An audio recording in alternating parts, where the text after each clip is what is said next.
الحمدللہ رب العالمین والصلاة والسلام علی رسول کریم اما بعد قال اللہ تعالی فی القرآن المجید اعوذ باللہ من الشیطان الرجیم بسم اللہ الرحمن الرحیم یا ایہا الذین آمنوا استعینوا بالصبر والصلاۃ ان اللہ مع الصابرین ولا تقولوا لمن یقتل فی سبیل اللہ اموات بل احیاء ولکن لا تشعرون۔ صدق اللہ العلی العظیم۔ رب اشرح لی صدری ویسر لی امری واحلل عقدۃ من لسانی یفقہوا قولی رب زدنی علما۔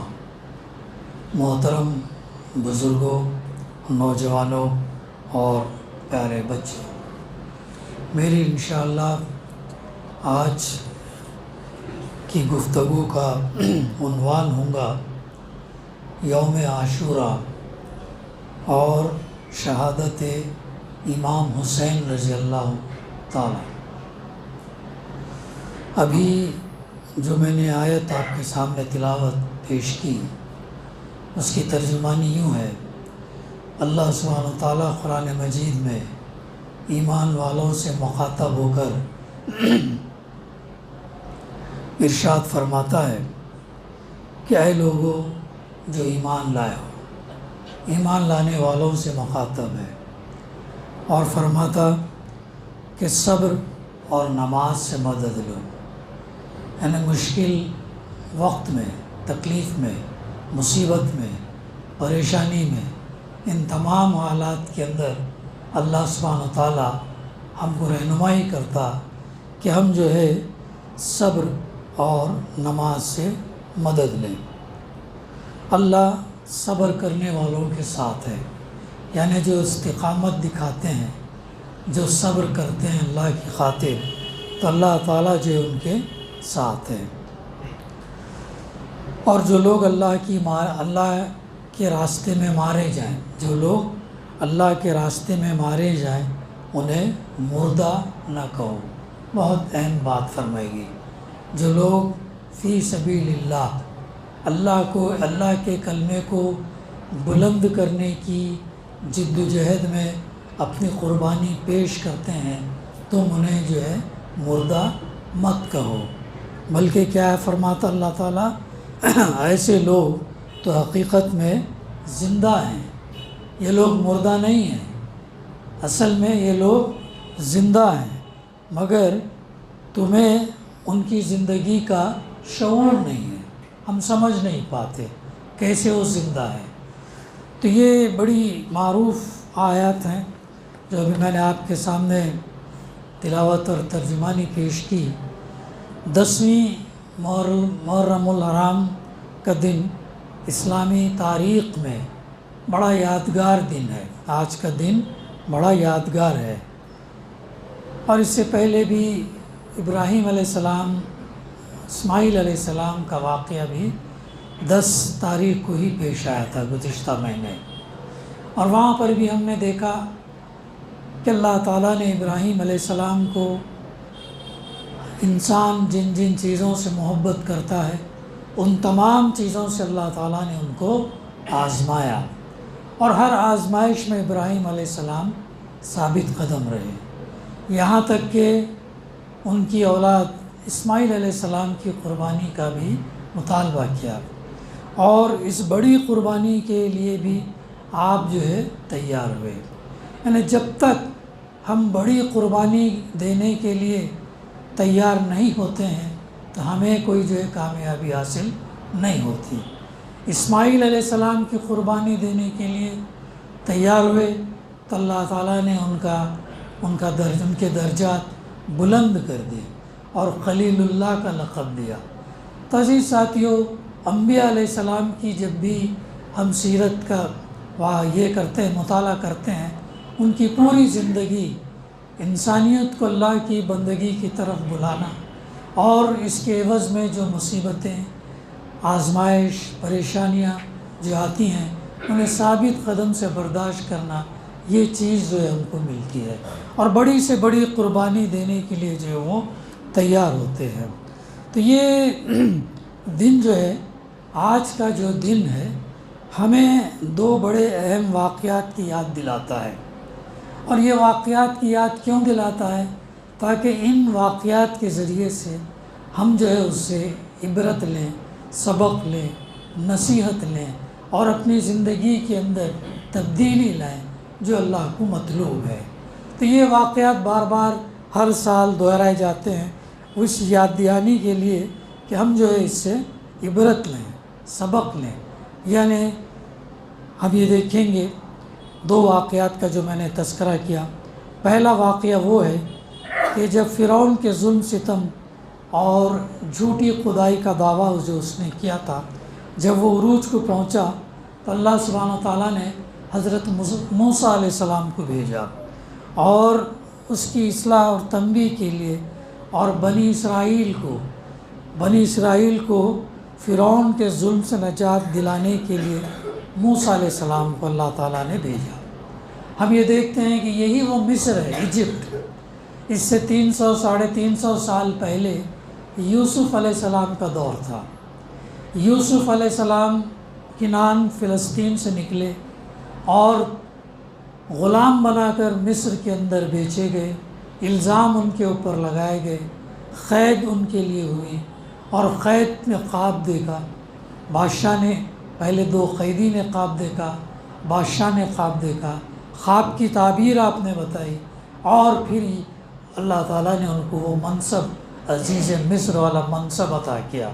اور یہ منصب عطا کرنے کے بعد ہم دیکھتے ہیں کہ یوسف علیہ السلام نے پوری قوم کو تبدیل کیا، پوری قوم، مصر کی پوری قوم جو ہے وہ اللہ کی بندگی میں آئی تقریباً۔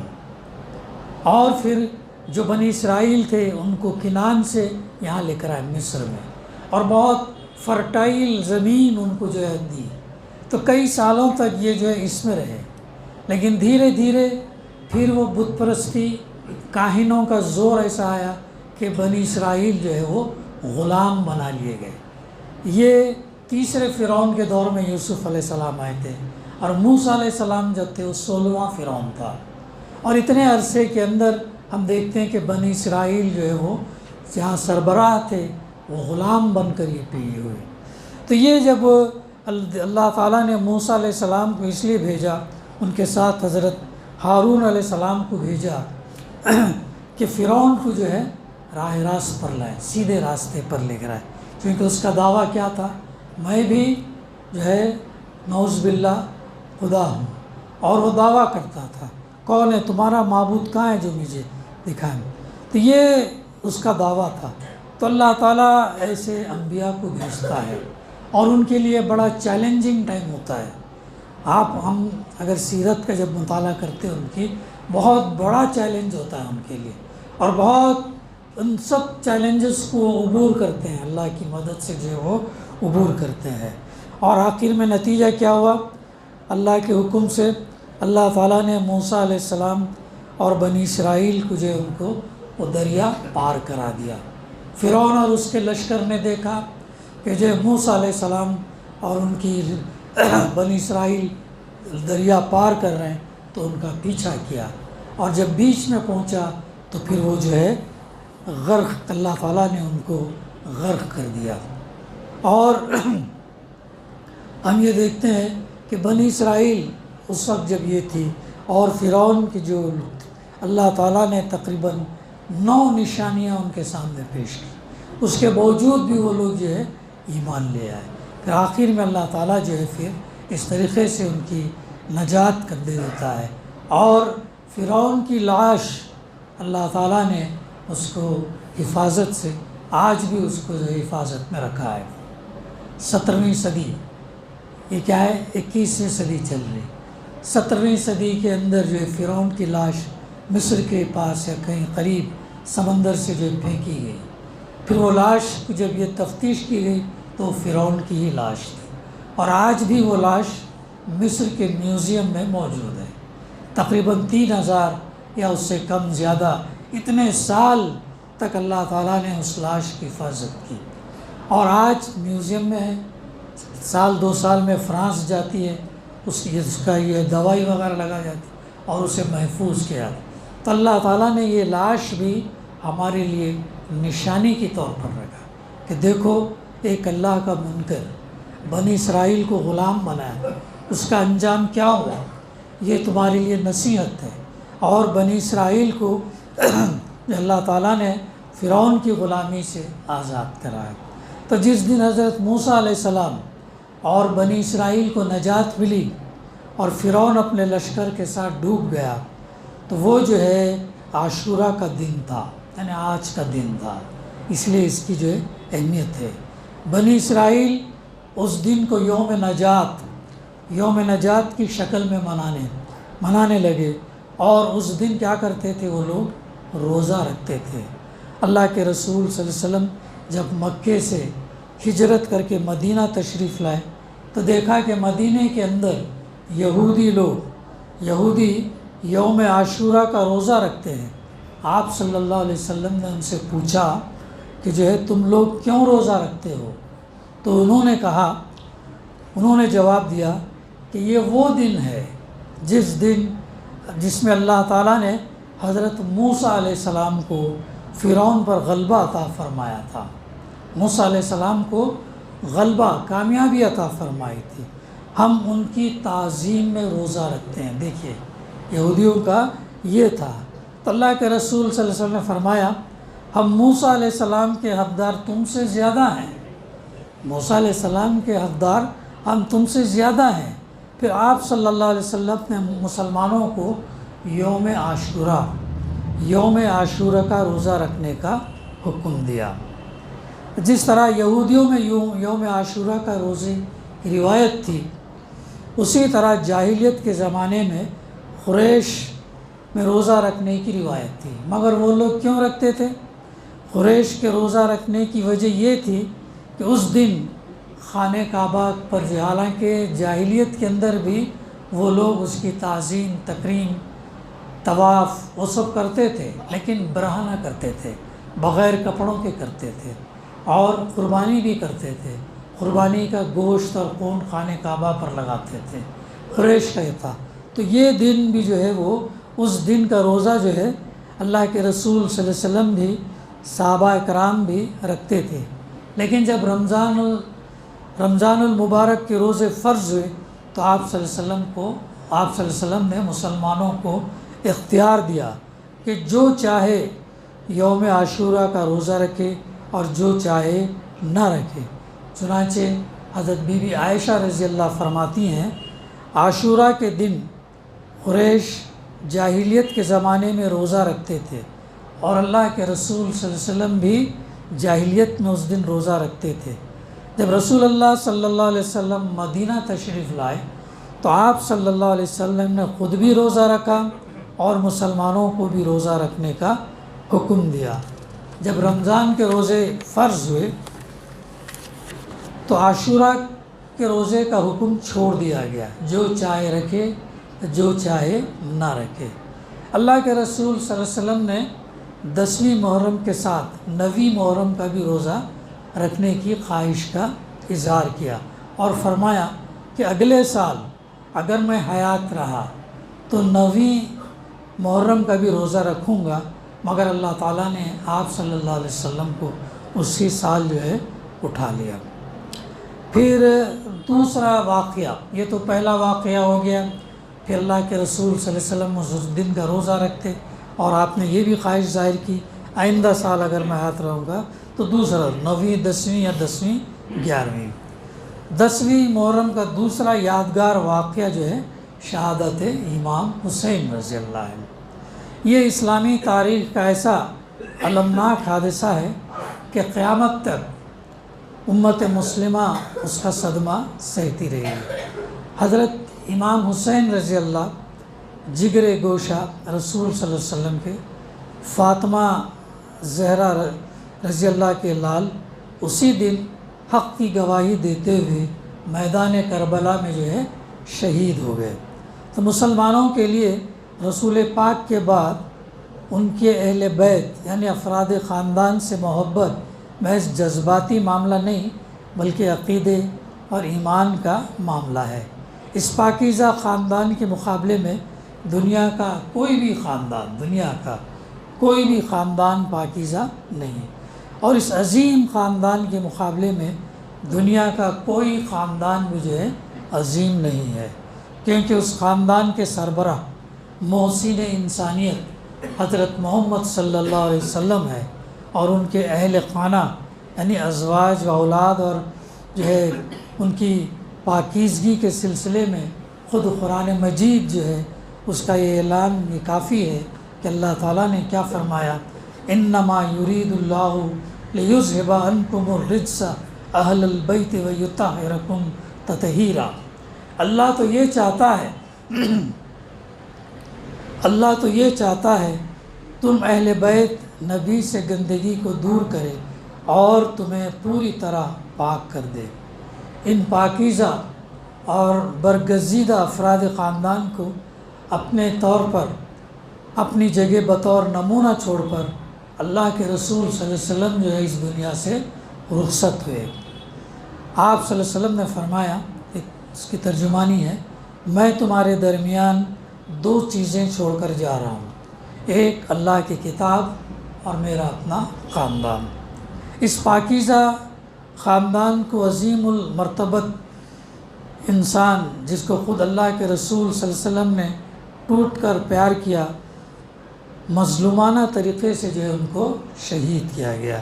امت اس کو کیسے بھول سکتی؟ حضرت عبداللہ ابن بریدہ اپنے والد سے روایت کرتے ہیں کہ رسول اللہ صلی اللہ علیہ وسلم خطبہ دے رہے تھے کہ حضرت حسن اور حسین رضی اللہ گرتے پڑتے آ گئے۔ وہ دونوں سرخ قمیص پہنے ہوئے تھے، تو اللہ کے رسول صلی اللہ علیہ وسلم ممبر پر خطبہ دے رہے تھے، اور جو ہے وہ آپ نے جو ہے کیا کیا، ممبر سے اترے، ان دونوں کو اٹھایا اور ممبر پر تشریف لائے۔ پھر آپ نے فرمایا، اللہ نے سچ کہا ہے کہ تمہارے مال اور اولاد آزمائش ہیں۔ یعنی اس وقت اس واقعے کا یہ کر کے یہ فرمایا آپ نے کہ تمہارے جو مال ہیں اور اولاد ہیں وہ کیا ہیں، آزمائش کے لیے دیے گئے ہیں۔ میں نے ان دونوں کو دیکھا تو مجھ سے صبر نہ ہو سکا۔ پھر آپ نے خطبہ اس کے بعد جاری رکھا۔ 10ویں محرم کا دن امام حسین کی شہادت کو اس طرح زندہ کر دیتا کہ جیسے یہ مقدس لہو آج بھی تازہ اور گرم ہو۔ امام حسین کی شہادت کا جو لہو بہا ہے وہ مسلمانوں سے آنسوں کی شکل میں خراج عقیدت وصول کرتا ہے اور جو ہے کرتا رہے گا۔ لیکن ذرا سوچئے کہ امام حسین رضی اللہ نے کس بات کے لیے جنگ کا فیصلہ کیا، یہ بہت اہم ہے۔ کس بات کے لیے آپ نے جنگ کا فیصلہ کیا، کس چیز کے لیے انہوں نے اپنی جان دی، اور کس مقصد کی خاطر انہوں نے شہادت کو پسند کیا، یہ بہت اہم ہے، جو اس واقعے سے ہمیں سبق لینا چاہیے۔ وہ مقصد یہ تھا کہ خلافت اللہ کی امانت ہے۔ اللہ کے رسول صلی اللہ علیہ وسلم کے بعد جو ہے خلفائے راشدین 4 خلیفہ، پھر اس کے بعد جو ہے سلسلہ جاری ہوا، اور یہ سلسلہ جو ہے تقریباً 1923 تک چلا، 1923 تک چلا۔ لیکن حضرت معاویہ اور رضی اللہ عنہ اس کے بعد جو ہے وہ خلافت جو ہے وہ بادشاہت کے اندر تک گئی۔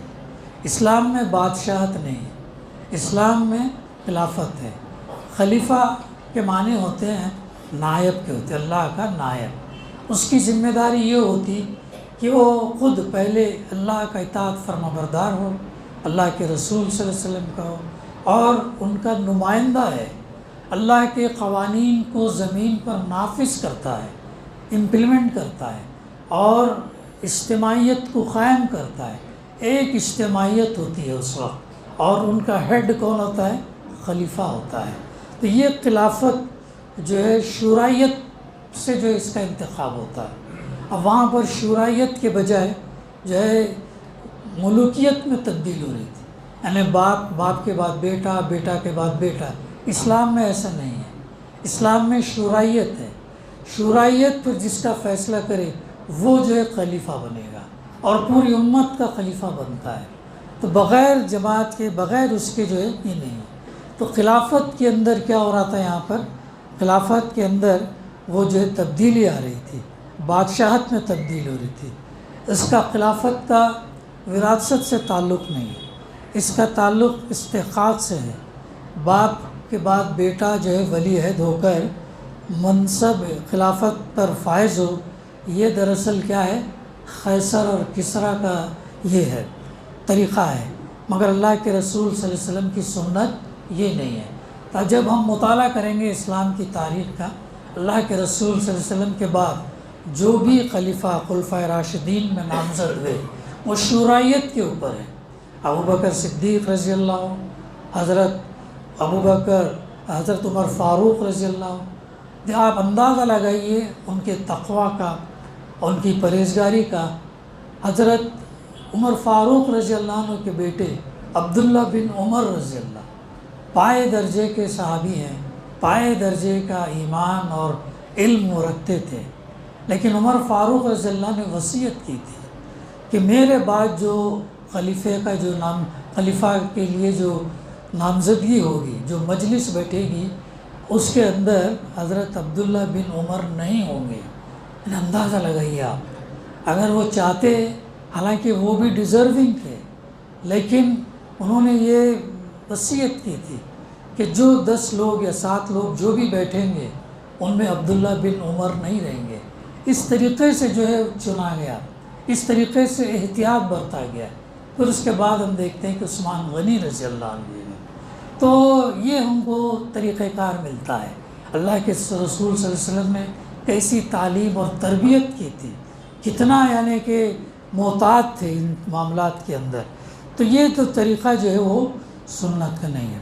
مسلمانوں کی خلافت کا حقدار کون ہے؟ وہ ہے جو مسلمانوں میں سب سے زیادہ صالح ہو، یعنی نیک ہو سب سے زیادہ، اور پرہیزگار ہو، اللہ سے ڈرنے والا. اس کو لیڈر، اس کو خلیفہ، اس کو امام جو ہے بنایا جاتا ہے. یہ جو ہے ہم کو اللہ کے رسول سے ملتا ہے. قرآن کریم کی صراحت ہے کہ فرمایا ان الارض یرثها عبادی الصالحون. سورہ انبیاء کی آیت ہے، آیت نمبر 105. اس کی ترجمانی میں اللہ تعالیٰ کیا بشارت دے رہا ہے کہ بے شک زمین کے جو وارث، جو حقدار ہیں، زمین کے وارث میرے نیک بندے ہوں گے، صالح نیک بندے ہوں گے. یہ اللہ تعالیٰ نے اپنے کلام میں فرمایا. تو امام حسین رضی اللہ نے جس شخص کو خلافت کا مستحق نہیں سمجھا، اس کے خلاف خروج کیا، اس کے خلاف نکلے. وہ جانتے تھے کہ فوج حکمراں کے پاس ہے، یہ بھی جانتے تھے کہ حکومت کی تلوار کے خوف سے لوگ ان کا ساتھ نہیں دیں گے، یعنی امام حسین نواسۂ رسول، وہ جاننے کے باوجود بھی ان کا ساتھ نہیں دیں گے. یہ بھی امام حسین رضی اللہ جو ہے وہ جانتے تھے. وہ یہ بھی جانتے تھے کہ اہل بغداد عزم اور حوصلے کا مظاہرہ نہیں کریں گے، پھر بھی وہ مٹھی بھر صاحب عظیمت مومنوں کی جماعت کو لے کر میدان کربلا کی طرف نکل کھڑے ہوئے اور اپنے ساتھیوں کے ساتھ یزیدی فوج کا مقابلہ کیا، اور پھر جو ہے شہید ہوئے.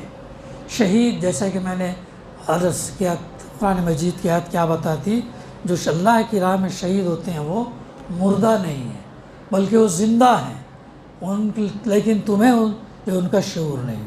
تو امام حسین رضی اللہ کی شہادت اسلام کو زندہ و تابندہ رکھنے کی انقلابی تحریک کا آغاز تھا، حق اور باطل کی کشمکش کا آغاز تھا. اس تحریک کے علمبردار ہر دور میں پیدا ہوتے رہے. حق اور باطل کا یہ جو سلسلہ جو جاری ہے، اگر ہم مطالعہ کریں گے تاریخ اسلام میں، آپ کے بعد بھی بہت سارے تابعین، تبع تابعین اور دوسرے مجاہدین اسلام کے حق کی خاطر انہوں نے اپنا سب کچھ قربان کیا. مال دولت اقتدار خاندان سب کچھ، ان کے سامنے پرائرٹی ترجیح کیا تھا؟ حق تھا، نہ مال کی دفاع کے لیے، نہ خاندان کو بچانے کے لیے، نہ تجارت کو بچانے کے لیے، نہ کسی اور چیز کو، بلکہ حق کی خاطر سب کچھ قربان کر کے انہوں نے آگے جو ہے قدم کیا۔ تو یہ ہے وہ چیز جو ہم کو سیکھنے کی ضرورت ہے، صبر کرنے کی۔ گزشتہ بھی یہاں کے امام صاحب صفات حسین صاحب نے قربانی کا مقصد، اسلام ہم سے قربانی مانگتا ہے، وقت کی قربانی، مال کی قربانی، صلاحیت کی قربانی، ذہانت کی قربانی، جو اللہ نے ہم کو دیا اس اللہ کے دین کے غلبے کے لیے ہم قربانی دیں۔ مال کی ضرورت پڑی تو مال دیں، صلاحیت کی ضرورت پڑی تو صلاحیت دیں، یعنی جو کچھ بھی اس کلمے کو بلند کرنے کے لیے، جو کچھ بھی اس دین کو قائم کرنے کے لیے ضرورت پڑی وہ چیز ہمیں دینے کے لیے ریڈی ہونا چاہیے۔ تو یہی وہ چیزیں ہیں گزشتہ 2 مہینے پہلے جو عید بقرعید کے اندر ہم نے جانور کو قربان کیا، اس کے اندر کیا پیغام؟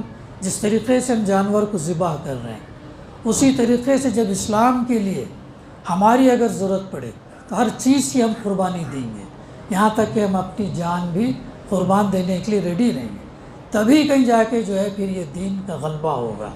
بغیر قربانیوں کے، بغیر آزمائش کے ٹھنڈے ٹھنڈے نہیں ہوگا۔ بہرحال یہی وہ چیزیں، نماز، روزہ، زکوٰۃ، یہ حج ہم کو تربیت دیتی ہیں، ہمیں مضبوط کرتی ہیں۔ کیا فرمایا گیا؟ یا ایھا الذین آمنوا استعینوا، یا ایھا الذین آمنوا استعینوا بالصبر والصلاۃ، اے لوگوں جو ایمان لائے ہو نماز اور صبر سے مدد دو۔ نماز اور صبر یہ چیز اس غلبے کے لیے ضروری ہے۔ اگر نماز ادا کرنے کے بعد ہمارے اندر اگر وہ چیز نہیں آئے تو پھر فائدہ جو ہے نہیں ہے۔ تو یہ جو چیز ہم دیکھتے ہیں کہ امام حسین رضی اللہ کی شہادت، اور جیسے خون بہے گا ویسے جو اور زندہ ہوتے ہیں۔ ہمارے لیے تاریخ کے اندر بہت ساری مثالیں، حال کے اندر بھی ہمارے سامنے مثالیں موجود ہیں، حال ہی میں مثالیں ہمارے سامنے موجود ہیں، کیسے کیسے لوگوں نے قربانی دی، کیسی وہ مائیں ہیں جو 2 3 بیٹوں کے یہ ہونے کے باوجود بھی الحمدللہ کہا۔ کیسا کانسیپٹ تھا ان کا ایمان کا، کیسا یقین تھا ان کا اس کا۔ تو یہ جو چیزیں ہمیں سیکھنے کی ضرورت ہے۔ اس طرح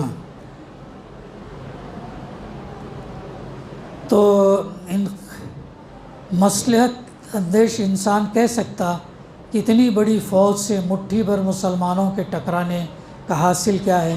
ہلاکت کے سوا کچھ نہیں۔ اتنی بڑی فوج ہے، ہتھیار ہے، مگر جو لوگ حق کو غالب دیکھنا چاہتے ہیں، اللہ کے رسول صلی اللہ علیہ وسلم کی سنت متحرک و مسخ ہونے سے بچانا چاہتے ہیں، اور مسلمانوں پر صالح اور متقی افراد کی خلافت کے آرزومند ہیں، وہ جانتے ہیں کہ حق کے طرفدار ہر زمانے میں کم رہے اور باطل ہمیشہ لاؤ لشکر میں آگے رہا۔ قرآن مجید خود یہ بتاتا ہے، اکثر اوقات ایسا ہوا قلیل تعداد میں لوگوں نے اکثریت پر غالب پایا۔ کیا تھی وہ طاقت؟ ایمان کی طاقت تھی، عمل صالح کی طاقت تھی، تقوی پرہیزگاری ان کا تھی، یہ جو غالب رہی۔ اور آپ دیکھیے انبیاء علیہ السلام تنے تنہا اٹھتے گئے ہر جگہ، اکیلے لوگوں کے اندر تبدیلی لائی، لیکن اس کے بعد بھی تاریخ کا جب ہم مطالعہ کرتے ہیں تو ایک فرد نے بڑے بڑے کام کیے ہیں، ایک فرد نے کیا، ان کے ساتھ ٹیم بنایا انہوں نے، اور پھر بڑے بڑے کام جو ہے انجام دیے، باطل کے خلاف جو ہے وہ اٹھ کھڑے ہوئے، اور حق باطل کا فرق واضح کرنے کے لیے انہوں نے اپنی جانوں کا نذرانہ پیش کر دیا۔ ایسے تمام لوگ جو اللہ کے کلمے کو بلند کرنے کی خاطر شہید ہوئے ہیں، ان کی روحوں کو جو ہے سلامتی ہو، سلام ہو، ان کا روحانی پیغام عام ہو، اور ان کا جذب حق مسلمانوں کے جذبات کا امام ہو۔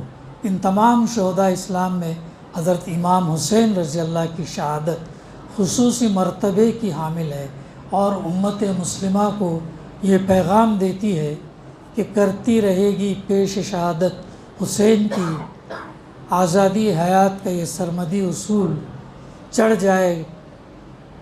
جائے کٹ کر سر تیر تیرا نیزے کی نوک پر، لیکن تو فاسقوں کی اطاعت نہ قبول کر۔ یہ ہے وہ پیغام، فاسقوں کی، بد عملوں کی، منکرین کی، انکار کرنے والوں کی اطاعت قبول نہ کر۔ حضرت امام حسین رضی اللہ کی شہادت کا تقاضا سینہ کو بھی گریہ وزاری نہیں، بلکہ اس عزم اور حوصلے کو پیدا کرنا کہ جو حق کی حفاظت کے لیے ضروری ہے اس سنت کو زندہ کرنا، جو سچ ہے، جو اسلام ہے، جو حقیقت ہے، جو اس چیز کو جو ہے توحید ہے، رسالت ہے، آخرت ہے، اس کو زندہ کرنا، اس سنت کو زندہ کرنا جس پر امام حسین رضی اللہ نے جان دی، اور اس پیغام کو عام کرنا جس کے لیے امام ذی احترام نے جام شہادت نوش فرمایا، کیونکہ حق اور باطل کی کشمکش ہمیشہ جاری ہے، اور ہر زمانے میں امام حسین رضی اللہ کے نقش قدم کرنے کی اور اتباع کرنے کی جو ہے ضرورت ہے، اس پر چلنے کی ضرورت ہے۔ تو یہ ہے وہ پیغام عزیز ساتھیوں جو ہمیں اس یوم عاشوراء کے دن ملتا ہے، اس کی تاریخی حقیقت اور امام حسین رضی اللہ کی جو شہادت اور شہیدوں کا جو مقام قرآن مجید ہم کو بتاتا ہے، اور حق کے خاطر ساتھ دینا چاہے تعداد میں کم ہی کیوں نہ رہو، یہ جو اس کا یہ کرنا ہمیں جو ہے پیغام دیتا ہے۔ اللہ تعالی ہمیں اسلام پر قائم رہنے اور اس کے لیے قربانی دینے کی توفیق عطا فرمائے۔ ربنا تقبل منا انک انت السمیع العلیم وتب علینا انک انت التواب الرحیم۔ صلی اللہ تعالی علی خیر خلقہ وعلی آلہ وصحبہ اجمعین، والحمد للہ رب العالمین۔